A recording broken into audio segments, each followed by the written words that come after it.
Stranger Things, The Witcher, Bridgerton.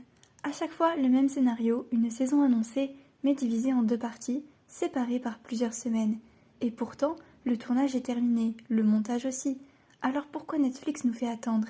Est-ce un choix artistique ou une stratégie beaucoup plus calculée? Pendant des années, Netflix s'est construit une identité très claire, celle du binge-watching. Une saison entière, disponible d'un seul coup, on regarde tout très vite, puis on passe à autre chose. Mais depuis quelques années, un changement s'opère. De plus en plus de séries Netflix sortent en deux parties distinctes. Pas un épisode par semaine, pas une diffusion classique, mais deux blocs espacés de plusieurs semaines, parfois plus d'un mois. Et le point essentiel, dans de nombreux cas, ces séries sont déjà entièrement tournées et montées au moment de la sortie de la première partie, et il ne s'agit donc pas d'un retard de production. Netflix, de son côté, avance plusieurs explications. Selon la direction des contenus de Netflix, notamment sa chef content officer, le découpage serait parfois lié à des contraintes passées comme la pandémie ou les grèves à Hollywood, mais aussi à des choix narratifs faits avec les créateurs. Netflix parle de rythme de diffusion, respiration narrative et expérience spectateur. L'argument officiel est donc le suivant. Certaines histoires se prêtent mieux à une diffusion en plusieurs parties avec un point de pause jugé naturel. Mais il y a un détail important. Cette stratégie ne s'est pas arrêtée à la fin des contraintes sanitaires ou industrielles. Au contraire, elle s'est installée durablement. Pour mieux comprendre ce choix, il faut regarder comment fonctionne l'économie du streaming. Le nerf de la guerre n'est pas seulement le nombre d'abonnés, mais le temps pendant lequel une série reste un événement.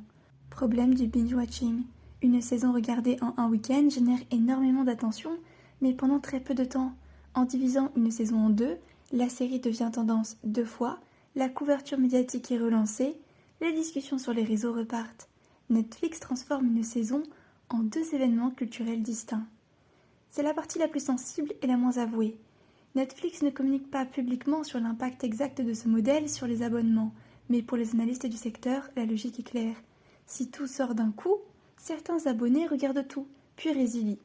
Avec une sortie en deux parties, l'abonné doit rester plus longtemps, parfois sur deux cycles. Même si ce n'est pas la seule motivation, cette stratégie s'inscrit parfaitement dans une logique de fidélisation. Il s'agit alors d'un compromis entre binge et sortie hebdomadaire. Netflix se retrouve aujourd'hui face à un dilemme. D'un côté, son ADN historique, et de l'autre, le succès des sorties hebdomadaires chez Disney, Apple TV ou HBO. En coupant ces saisons en deux, Netflix adopte une solution hybride, moins frustrante qu'un épisode par semaine, mais plus durable qu'un binge intégral. Mais cette stratégie n'est pas sans risque. De nombreux spectateurs dénoncent une frustration artificielle et parfois une rupture du rythme narratif.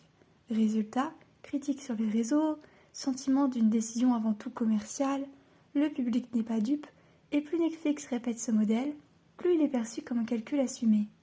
Alors pourquoi Netflix coupe ses saisons en deux alors que tout est déjà terminé? La réponse est multiple. Cela peut être un problème technique, artistique, industriel, comme lors de la pandémie. Ce n'est pas uniquement un choix artistique, c'est une stratégie d'attention, de visibilité et de fidélisation. Netflix ne cherche plus seulement à ce que vous regardiez les séries, il cherche à ce que vous en parliez plus longtemps. Et dans la guerre du streaming, le temps d'attention est devenu la ressource la plus précieuse.